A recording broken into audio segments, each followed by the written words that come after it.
ಎಲ್ಲರಿಗೂ ನಮಸ್ಕಾರ. ನನ್ನ ಹೆಸರು ಬಿಂದುಶ್ರೀ ಸಿ ಎನ್ ಅಂತ. ನಾನು 2023ನೇ ಸಾಲಿನ ನವೆಂಬರಲ್ಲಿ GMPS ಸಾತನೂರು ಶಾಲೆಯ ಅಂದರೆ ಕನಕಪುರ ತಾಲೂಕಿನ GMPS ಸಾತನೂರು ಶಾಲೆಗೆ ಅಪಾಯಿಂಟ್ ಆಗಿದ್ದೀನಿ. ಆಮೇಲೆ ನಮಗೇನು ಮಾರ್ಚ್ ತಿಂಗಳಲ್ಲಿ 5 ಮತ್ತು 6, 7ನೇ ತಾರೀಕು, ಅದಾದಮೇಲೆ 10, 11 ತಾರೀಕು 5 ದಿವಸದ ಬುನಾದಿ ಏನು ನಡೀತು, ನಾವೆಲ್ಲ ತುಂಬ ಕಲ್ತ್ಕೊಂಡಿದ್ದೀವಿ. ಫಸ್ಟು ಏನು ನಮ್ಮ ಬುನಾದಿ ನಮ್ಮ ರಾಮನಗರ ಜಿಲ್ಲೆ ಎಲ್ಲ ಅಪಾಯಿಂಟ್ ಆದಂತಹ ಹೊಸ GPTಗಳೆಲ್ಲರೂ ಬಂದಿದ್ದರು.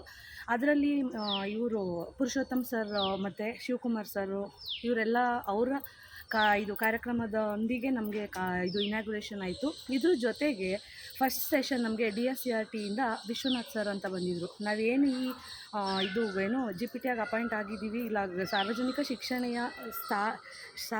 ಶಿಕ್ಷಣದ ಶಾಲಾ ವ್ಯವಸ್ಥೆಯ ಭಾಗವಾಗಿ ನಾವು ಹೆಮ್ಮೆ ಪಡಬೇಕು ಅನ್ನೋದ್ರ ಮೂಲಕ 24 ಗಂಟೆಯೂ ಕೂಡ ನಾವು ಹೇಗೆ ಸೇವಾ ನಿಷ್ಠೆನ ನಾವು ಹೊಂದಿರಬೇಕು ಅಂತ ನಮ್ಮ ಸೇವೆ ಬಗ್ಗೆ ಹೇಳಿದ್ರು.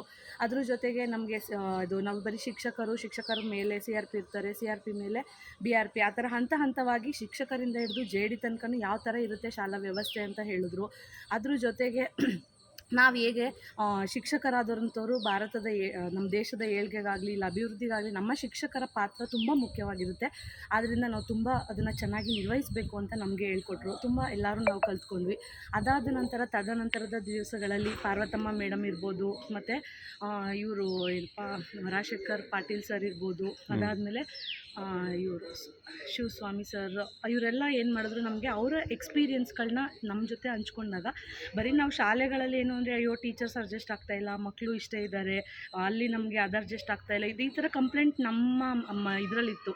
ಬಟ್ ಇವರೆಲ್ಲ ಅದನ್ನ ಹೇಳ್ಕೊಂಡ್ಮೇಲೆ ನಾವು ಅದನ್ನೆಲ್ಲ ಹೇಗೆ ಓವರ್ಕಮ್ ಮಾಡಬೇಕು, ಅದನ್ನೆಲ್ಲ ಬಿಟ್ಟು ನಾವು ಹೇಗೆ ನಮ್ಮ ಕರ್ತವ್ಯನ ನಿರ್ವಹಿಸಬೇಕು ಅಂತ ನಾವು ತುಂಬ ಕಲ್ತ್ಕೊಂಡ್ವಿ. ಅದ್ರ ಜೊತೆಗೆ ಶಿಕ್ಷಣದ ಗುರಿಗಳಿರ್ಬೋದು, ಅದಾದಮೇಲೆ KCSR ನಿಯಮಗಳಿರ್ಬೋದು, ನಮ್ಮ ಒಂದು ಈಗ ನಾವೇನು ಸರ್ಕಾರಿ ನೌಕರರಾಗಿದ್ದೀವಿ, ನೌಕರರಾದಮೇಲೆ ನಾವು ಯಾವ ಥರ ನಮ್ಮ ನಡತೆ ಯಾವ ಥರ ಇರಬೇಕು ಮತ್ತು ನಮಗೆ ಯಾವ್ಯಾವ ನಿಯಮಗಳು ಅನ್ವಯಿಸುತ್ತೆ, ಇದನ್ನೆಲ್ಲ ತುಂಬ ಅಚ್ಚುಕಟ್ಟಾಗಿ ನಮಗೆ ತಿಳಿಸ್ಕೊಟ್ರು. ಇದ್ರ ಜೊತೆಗೆ ನಾವು ಇದು ಏನು ಶಿಕ್ಷಣದ ಗುರಿಗಳಿರ್ಬೋದು, ಆಮೇಲೆ NCF ನಿಯಮಗಳಿರ್ಬೋದು, ಇದನ್ನೆಲ್ಲ ತುಂಬ ಕಲ್ತ್ಕೊಂಡ್ವಿ. ಆಮೇಲೆ ನಾವು ಇದು ಶಿಕ್ಷಕರು ಹೇಗೆ ಸಮಾಜ ಮತ್ತು ಶಾಲೆಯ ನಡುವೆ ಕೊಂಡಿಯಾಗಿ ಆ್ಯಕ್ಟ್ ಮಾಡ್ತಾರೆ ಅಂತ ಅನ್ನೋದನ್ನು ತುಂಬ ಸರಳವಾಗಿ ನಮಗೆ ಕೆಲವು ಚಟುವಟಿಕೆಗಳ ಮೂಲಕನೂ ಕೂಡ ತಿಳಿಸಿದ್ರು. ಇದಾದಮೇಲೆ ನೆಕ್ಸ್ಟು ನಮಗೆ 2 ಸಬ್ಜೆಕ್ಟ್ ವೈಸ್ ಸೆಷನ್ ಇತ್ತು. ಅಲ್ಲೂ ಕೂಡ ರಾಜಶೇಖರ್ ಸರ್ ಪಾಟೀಲು ಮತ್ತು ಇವರು ಅಜಿಂ ಪ್ರೇಮ್ಜಿ ಅವರ ಎಲ್ಲ ವಾಲಂಟಿಯರ್ಸ್ ಏನಿದ್ರು, ಇವರೆಲ್ಲ ನಮಗೆ ಹಲವಾರು ಚಟುವಟಿಕೆಗಳು ಎಕ್ಸ್ಪರಿಮೆಂಟ್ಗಳ ಮೂಲಕ, ಈಗ ಸೈನ್ಸು ಒಂದು ಎಕ್ಸಾಂಪಲ್ ಹೇಳಬೇಕು ಅಂದರೆ, ಒಂದು ಮೊಟ್ಟೆನ ನಮ್ಗೆ ಕೊಟ್ಬಿಟ್ಟು ಮೇಲ್ಗಡೆ ಫ್ಲೋರ್ ಒಂದು 4ನೇ ಫ್ಲೋರು 5ನೇ ಫ್ಲೋರಿಂದ ನಾವು ಎಸೆದ್ರೂ ಕೂಡ ಅದು ಒಡೆದೋಗ್ಬಾರ್ದು ಅನ್ನೋ ಕಾನ್ಸೆಪ್ಟನ್ನ ನಮಗೊಂದು ಇದು ಚಟುವಟಿಕೆ ಮಾಡಿಸಿದ್ರು. ಸೊ ಎಲ್ಲರದ್ದು ಬೇರೆ ಬೇರೆ ಐಡಿಯಾಗಳು ಯಾವ ಥರ ಇತ್ತು ಅಂತಂದರೆ, ನಾವು ಬೇರೆ ಬೇರೆ ಹೆಂಗೆ ವ್ಯೂಸ್ ಇರುತ್ತೆ, ಸೊ ಅದ್ರ ಮೂಲಕ ನಮಗೆ ವಿಜ್ಞಾನದ ಗುರಿಗಳಿರ್ಬೋದು, ಉದ್ದೇಶ ಇರ್ಬೋದು, ಅದ್ರ ಸ್ವರೂಪನೆಲ್ಲ ತುಂಬ ಚೆನ್ನಾಗಿ ತಿಳಿಸ್ಕೊಟ್ರು. ತುಂಬ ಚೆನ್ನಾಗಿತ್ತು. ಅದಾದಮೇಲೆ ಎಲ್ಲ ಇದು ನಾವು ಈಗೇನು ಪ್ರೈವೇಟ್ ಶಾಲೆಗಳಲ್ಲಿ ಎಲ್ಲ ವರ್ಕ್ ಮಾಡ್ತಾಯಿದ್ರು ಕೂಡ ಬರೀ ನಾವು ಪಾಠ ಮಾಡಬೇಕು, ಹೋಗಬೇಕು ಅಷ್ಟಿತ್ತು ನಮ್ಮದು.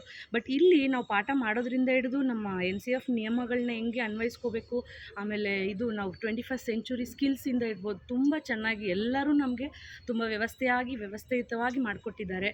ಅಜಿಂ ಪ್ರೇಮ್ಜಿ ಅವ್ರಿಗೆ, ನಮ್ಮ ರಾಮನಗರ ಡಯಟ್ ಅವ್ರಿಗೆ ಮತ್ತು DSCRT ಎಲ್ಲರ ಪರವಾಗಿ, ನಮ್ಮೆಲ್ಲರ ಪರವಾಗಿ ತುಂಬ ಹೃದಯದ ಧನ್ಯವಾದಗಳನ್ನು ಅರ್ಪಿಸಿ, ಇದ್ರ ಜೊತೆಗೆ ನಮ್ಗೆ ಇನ್ನೂ 5 ದಿವಸ ಏನು ಪೆಂಡಿಂಗ್ ಇದೆ ಅದನ್ನು ಕೂಡ ನಮಗೆ ಅವರು ಇದು ಮಾಡಿಕೊಟ್ರೆ ಇನ್ನೂ ತುಂಬ ಹೆಲ್ಪ್ ಆಗುತ್ತೆ ಅಂತ ಹೇಳಿ ಧನ್ಯವಾದಗಳು.